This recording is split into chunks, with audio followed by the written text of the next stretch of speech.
Hello students, Vaheguru Ji Ka Khalsa, Vaheguru Ji Ki Fateh. Students, in our last class we have completed question number first of exercise number 1.2 and किसी ने भी कोई query नहीं की, कोई भी question नहीं put किया. I hope सब ने solve कर ले होंगे.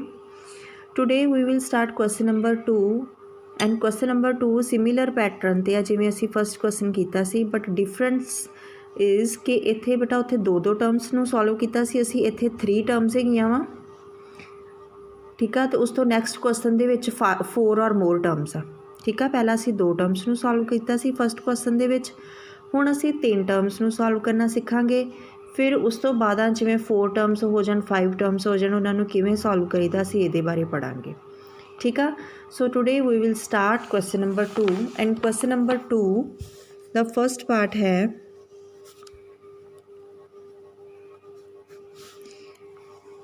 -3 + 7 + -8.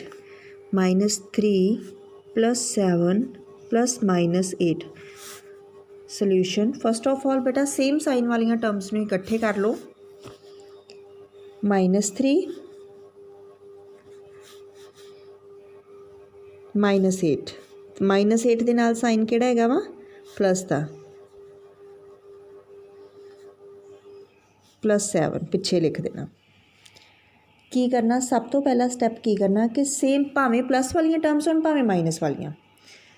ठीक है, प्लस वालियां एक साइड ते कर लैणियां, एक साइड ते माइनस वाली कर लैणियां. हुण इत्थे 3 माइनस दा सी 8 माइनस दा सी, मैं की कीता -3 ते -8 दे नाल की हैगा प्लस -8 +7 मैं लास्ट से लै गई. ठीक है, फिर असी प्रॉपर्टी पढ़ी सी अगर सेम साइन होण ते टर्म्स प्लस हुंदियां वा. ठीक है, अगर ऑपोजिट साइनस होण ते टर्म्स माइनस हुंदियां वा. ठीक है, तो साइन ऑलवेज बिग टर्म दा हुंदा. ठीक है, हुण असी इत्थे सॉल्व बेटा दो टर्म्स नहीं करना वा. पहला मैं इन्हां दोवां नूं करूँगी, तुसीं अंडरलाइन नहीं करना, मैं जस्ट समझाउण करके अंडरलाइन कर रही हाँ. ठीक है, सेम साइन आ, जदों सेम साइन आ टर्म्स दा विच भी प्लस होवे. ठीक है, जदों सेम साइन आ टर्म्स दा उदों की होना टर्म्स ने +3 ते 8 11. बिग टर्म किहड़ी इन्हां चों 8 का साइन की माइनस.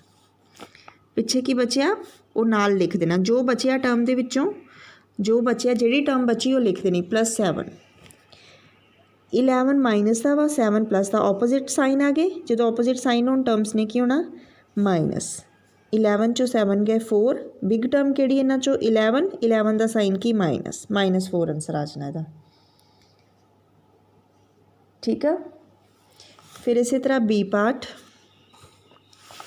पार्ट की स्टेटमेंट हैगी आ -2 -1 -4. बेटा मैं तुहानूं उस दिन भी दसिया सी जदों 2 माइनस हो जाण उदों प्लस हो जाते हैं. ठीक है, जदों 2 माइनस होण उदों इन्हां ने की हो जाना +1 -4. ठीक है, हुण मेरे कोल की आ गया माइनस वाली टर्म्स मैं अलग करन लगी हाँ. -2 आ गई -4 पिछे की रह जाना +1. ठीक है, -2 -4 पिछे की रह गया +1. हाँ जी, हुण फस्ट 2 टर्म्स देख लो, सेम साइन आ, ये भी माइनस आ, ये भी माइनस था. जो सेम साइन होण टर्म्स प्लस हो जानियां. 2 4 6 2 वड्डा के 4 दे साइन की है माइनस. पिछे की बचिया +1, जो पिछे बचे वो नाल लिख देना. ऑपोजिट साइंस आ गए, एक प्लस था एक माइनस था, की होना इन्हां ने माइनस हो जाना. 6 चो 1 के 5. बिग टर्म केड़ी 6 का साइन की है माइनस. ठीक है, सी पार्ट हैगा 8 + -7 -6. 8 + -7 तो जो 2 माइनस होण उदों की हो जाता प्लस. ठीक है, हुण फिर मैं इदां ही करना, प्लस वाली टर्म्स अलग माइनस वाली अलग. 8 + 6. ठीक है, तो नाल की बच गया +-7. ठीक है, इन्हां नूं सॉल्व किया 8 भी प्लस था 6 भी प्लस था. 8 भी प्लस था, जो 8 के अगे कोई साइन नहीं है लैफ्ट साइड तो इट मीनस ये प्लस था. 8 भी प्लस था 6 भी प्लस था. जो सेम साइन होण प्लस हुंदा 8 ते 6 14. प्लस माइनस इहदा की आ जाना 14 प्लस का 7 माइनस का की होना इन्होंने फिर टर्म्स ने 14 के अगे कोई साइन नहीं मतलब प्लस 14 प्लस का वा 7 माइनस का वा तो की हो जाना इन्होंने माइनस 14 चो 7 गए 7 बिग टर्म 14 14 प्लस का सो प्लस का 7 ठीक है। Next D part -12 minus minus 17 plus minus 25 -12 minus minus plus 17 plus minus 25 जो तो दो माइनस हो बेटा वो प्लस हो जाता है। चीज़ मैं बार बार रिपीट कर रही हूँ याद रखनी। हुण माइनस वाली टर्म्स अलग कर लो -12 प्लस -25 की बचा प्लस 17 उन्होंने मैं लास्ट ते लिख लिया माइनस आ 12 माइनस आ 25 सेम साइन है प्लस हो जाना 37 बिग टर्म का साइन पिछे की बचा प्लस 17 प्लस था 37 माइनस था ऑपोजिट साइन हो गए की होना माइनस 37 चो 17 गए 20 बिग टर्म कि 37 का साइन की माइनस ठीक है। सो बेटा अगर इन्हां दे विच कोई कन्फ्यूजन होएगी दैन पूछ लियो बेटा ठीक है। सो असी अगों करते हैं हुण अपना थर्ड क्वेश्चन ठीक है। थर्ड क्वेश्चन दे विच 3 तो ज़्यादा टर्म्स होणगियां ठीक है मे बी 4 होण मे बी 5 होण। थर्ड दा A part 15 minus minus 5 plus 12 plus minus 8 plus minus 3 15 बेटा मैथड सेम ही आ उसे ही मैथड के नाल असी करने minus minus plus 5 plus 12 plus minus 8 plus minus 3 हाँ जी प्लस वाली टर्म्स अलग माइनस वाली अलग बट इत्थे ऑलरेडी सारियां अलग अलग आ ये सारियां प्लस दियां वा माइनस वालियां लास्ट ते आ।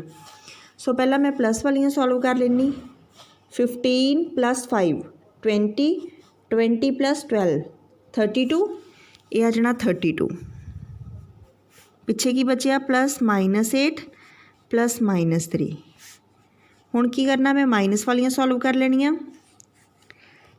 8 माइनस का 3 माइनस का सेम साइन है जो सेम साइन हुण प्लस हो जाता 8 ते 3 11 बिग टर्म केड़ी 8 का साइन की माइनस सो मैं माइनस लाता ठीक है। 32 प्लस का 11 माइनस का ऑपोजिट साइनस आ माइनस किता 21 बिग टर्म केड़ी 32 का साइन की प्लस का ठीक है प्लस असी लिख देनी नाल ओके।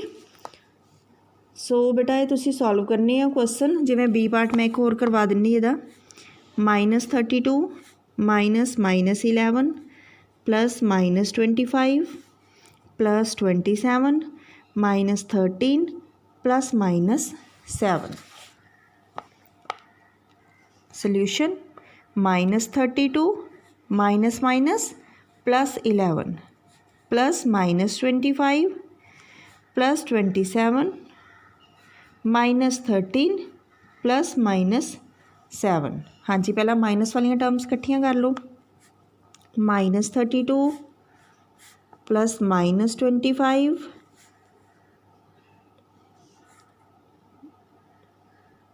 होल्ड ऑन बेटा हाँ जी नैक्सट -13 मतलब 13 माइनस का वा मैंने इदा लिख सकती क्योंकि 13 की है वा माइनस का वा ठीक है। पिछे की प्लस -7 नैगेटिव वाली टर्म्स मैं सारिया लिख लिया बेटा 13 के नाल माइनस का साइन आ ठीक है मैनू ब्रैकेट च कर लिया बिकॉज सारे ब्रैकेट के विच सीगे हैगा 7 भी माइनस का 13 भी माइनस का 25 भी माइनस का 32 भी माइनस का सारे दे नाल माइनस के साइन आ ते विच की है एडिशन हुण प्लस के सम के प्लस दी टर्म्स किहड़ियां प्लस 11 वो पिछे लिखती प्लस 11 प्लस 27 ठीक है। हुण असी सारियां टर्म्स सेम साइन वालियां प्लस कर लेने 32 25 13 ਤੇ 7 ਇਹਨਾਂ ਦਾ ਸਾਈਨ ਸੇਮ ਆ ਪਲੱਸ ਕੀਤਾ ਇਹਨਾਂ ਨੂੰ 32 ਤੇ 25 ਰਫ ਕੰਮ 'ਚ ਕਰਕੇ ਵੇਖ ਲਓ 32 25 13 ਤੇ 7 ਸਾਰਿਆਂ ਨੂੰ ਪਲੱਸ ਕਰ ਲਿਆ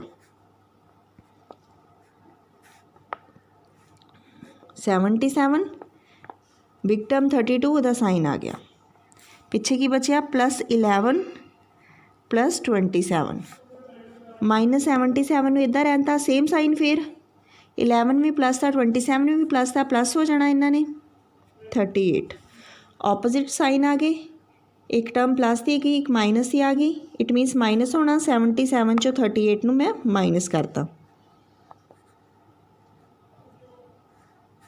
कितना आया 39 तो बिग टर्म कि 77 का साइन की है माइनस का ठीक है सो बेटा हुण सी ते डी पार्ट मैं तुसी सॉल्व करनी है वैसे मैं तुहानूं नाल सोल्यूशन भेज दांगी इदां दे बट तुसी जरूर प्रैक्टिस करनी है दी ठीक है नैक्सट क्वेश्चन नंबर 4 हैगा वा क्वेश्चन नंबर 4 हैगा वा fill in the blanks using properties of addition and subtraction of integers असी प्रॉपर्टीज़ पढ़ियां जिहड़ियां एडिशन ते सबट्रैक्शन दियां जिवें क्लोजर प्रॉपर्टी पढ़ी कॉम्यूटेटिव पढ़ी एसोसीएटिव पढ़ी वो यूज़ करके इदां दे आंसर देने ठीक है जिमें फोर्स का फर्स्ट पार्ट है वा 10 + -5 इत्थों ब्रैकेट शुरू होंदी है +-7 इक्वल्स टू 10 + -5 प्लस बॉक्स तो मैं ऑलरेडी दसिया सी जो 3 नंबरस होण ते तीनों सेम होण 10 प्लस था 10 प्लस था 5 माइनस था 5 माइनस था 3 नंबर्स से हमेशा एसोसीएटिव प्रॉपर्टी लगती है ब्रैकेट होवे तो सेम नंबर जोन ठीक है सो इट मीनस इत्थे की आऊगा फिर की आऊगा हैगा भी इक्वैलिटी का साइन है विच की आ जाना -7 नीचे लिख देना यूजिंग ब्लू पेन ना लिखना बेटा फिल जिहड़ा बॉक्स है फिल आपां तुहाडी ठीक है ये भी ब्लू ना भरनी है तुसीं आंसर भी लिखना using एसोसीएटिव property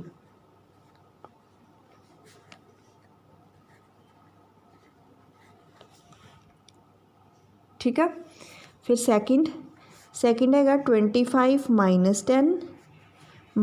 10 plus dash 25 plus था 10 माइनस था इक्वल्स टू 10 माइनस था तो प्लस था की हो जाना फिर इत्थे की आएगा 25 तो केड़ी प्रॉपर्टी आए यूजिंग कॉम्यूटेटिव प्रॉपर्टी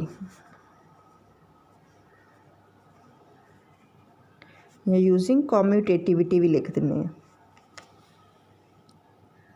ठीक है फिर third 20 plus dash equals to 15 plus dash हाँ जी की आएगा इत्थे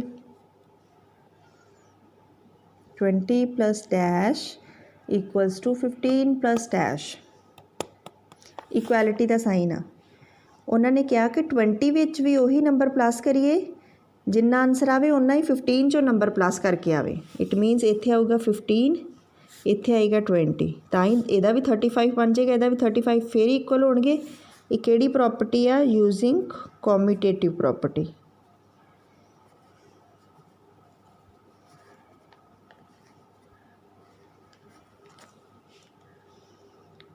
ठीक है fourth part -12 plus 37 equals to 37 plus box की आ जाना इत्थे माइनस ये भी किहड़ी प्रॉपर्टी आ जानी using commutative property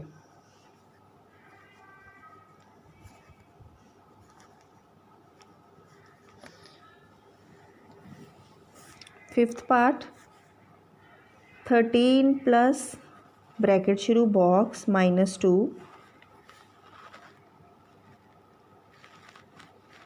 13 plus -7 plus box 3 numbers आ गए फिर इत्थे क्लीयर आ इत्थे की आऊगा फिर -7 इत्थे की आ जाएगा -2,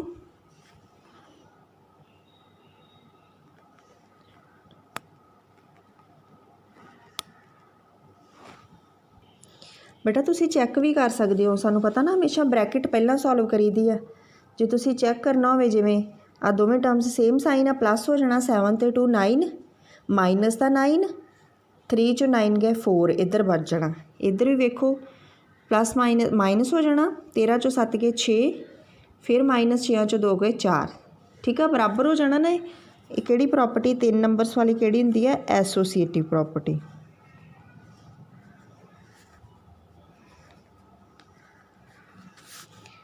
sixth part -17 plus dash equals to -17। -17 च की प्लस करिए कि आंसर साडा फिर -17 ही आ जाए। 0 की हैगा वा यूजिंग एडिटिव आइडेंटिटी।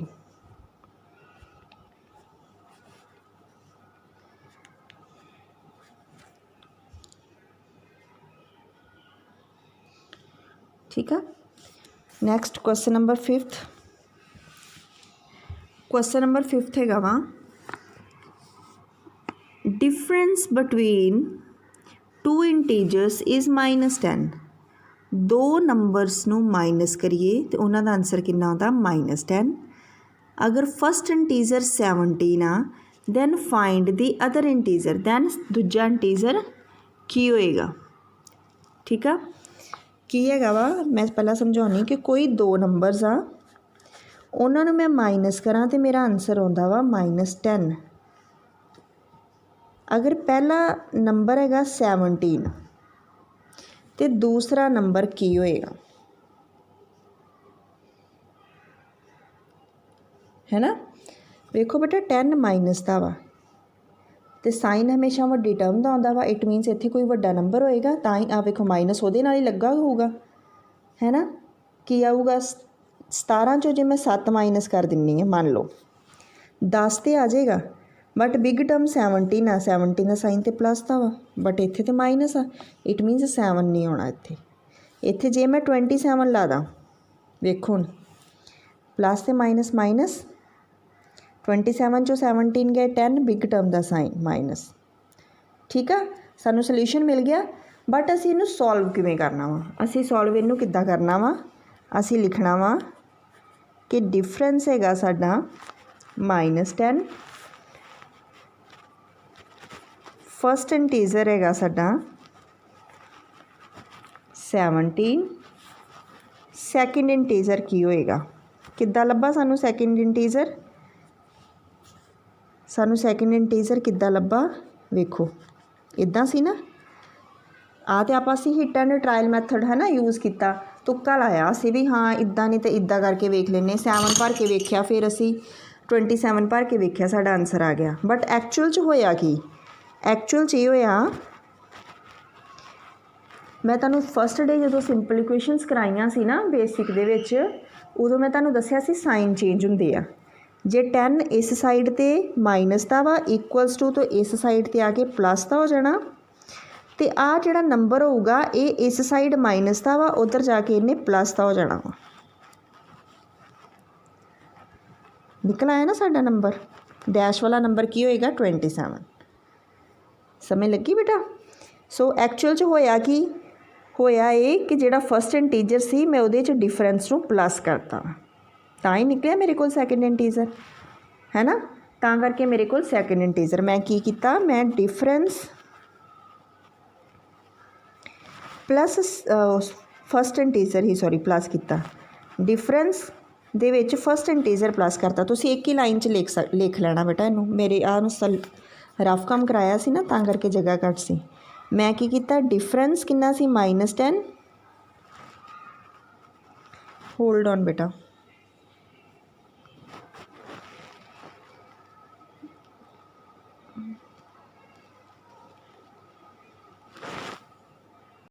सॉरी बेटा इत्थे थोड़ा जिहा चेंज आ। मैं की कीता सी, first integer minus second integer, answer कितना आया सी? -10, है ना।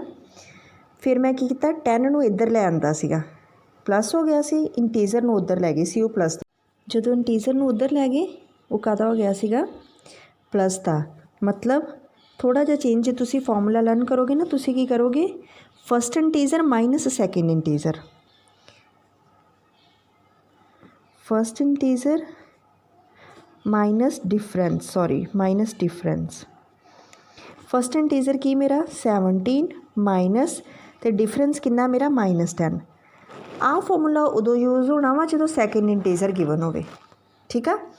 बट हुण सानू फर्स्ट इंटीजर गिवन, हुण की करना फर्स्ट इंटीजर चो डिफरेंस नू माइनस कर देना। ये आ जाना 17 माइनस माइनस प्लस 10, आंसर आ जाना 27, ठीक है बेटा। उपर मैं जो पिक्स भेजे है ना, एक एग्जाम्पल हैगी है एग्जाम्पल नंबर 12, उत्थे सानू सैकेंड इंटीजर दिता वा, ठीक है। सो तुसी उहदे च फर्क वेख लेना। फस्ट इंटीजर नाल फस्ट इंटीजर मैं सॉल्व कराया, उत्थे सानू दिता सी डिफरेंस दिता सी सानू -7 ते सैकेंड इंटीजर सानू दिता सी 23, ठीक है। मतलब first integer minus second integer 23, difference आया 27, तो एक ही हो गया ही उधर जाके प्लस, तां करके उत्थे आया सी डिफरेंस प्लस फस्ट इंटीजर, मैं लिखाया सी ना डिफरेंस प्लस फस्ट इंटीजर तां आया सी। ये चेंज आ थोड़ा जा बेटा, ये चीज़ नूं ध्यान ना समझना। जो फस्ट इंटीजर दिता होवे उदों किवें करना, अगर सैकेंड इंटीजर दिता होवे उदों किवें करना, ठीक है। सो इसका आंसर साडा आ जाना 27। सो आई होप बेटा क्लीयर होएगा। अगर कोई डाउट फिर भी दैन मैनू पूछ लेना, ठीक है। सो ये नाल साडे 5 क्वेश्चनस कंप्लीट हो गए हैं। नैक्सट क्वेश्चनस असीं अपनी नैक्सट क्लास दे विच करांगे, ठीक है। So thank you students and have a good day. Waheguru ji का खालसा, वाहिगुरू जी की फतेह।